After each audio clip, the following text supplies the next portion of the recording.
moment, and how many of them are non-Irish, would you think?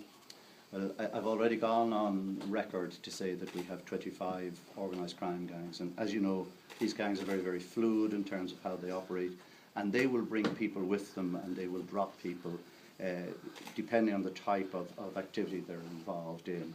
And some of those communities, of course, involve non-Irish people. We monitor these people very, very closely, and we do our best to put things in place to try and intercept these gangs and bring them to justice where possible. And that's what we're doing today. We're reviewing our tactical operations here. Are you winning the war? We'd like to think so. It's a continuing challenge.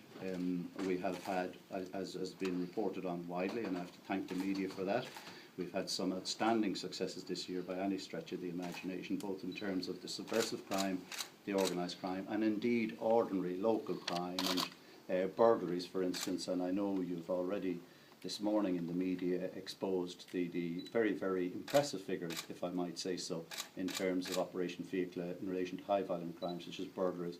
But there are other categories of crime that are causing us difficulty at the moment.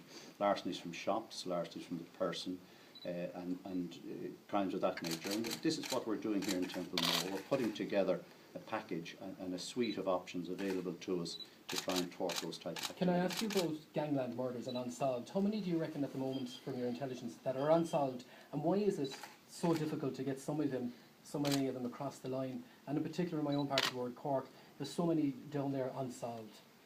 Well, organised crime is always very, very difficult. Of course it is. And you know, when you're dealing with firearms and drugs and there's big money at stake, there is the attraction, particularly from the younger members of the community, to get involved. And we're doing an awful lot of work with communities at the moment and other agencies in trying to divert people away from crime.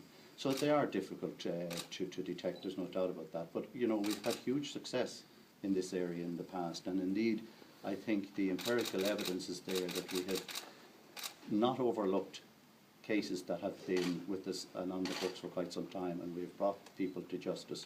So it's a continuing battle, and I'm confident that a number of the current investigations will yield success in time to come. Well, why is it difficult to get them over the line? What are witnesses being intimidated? Are they afraid?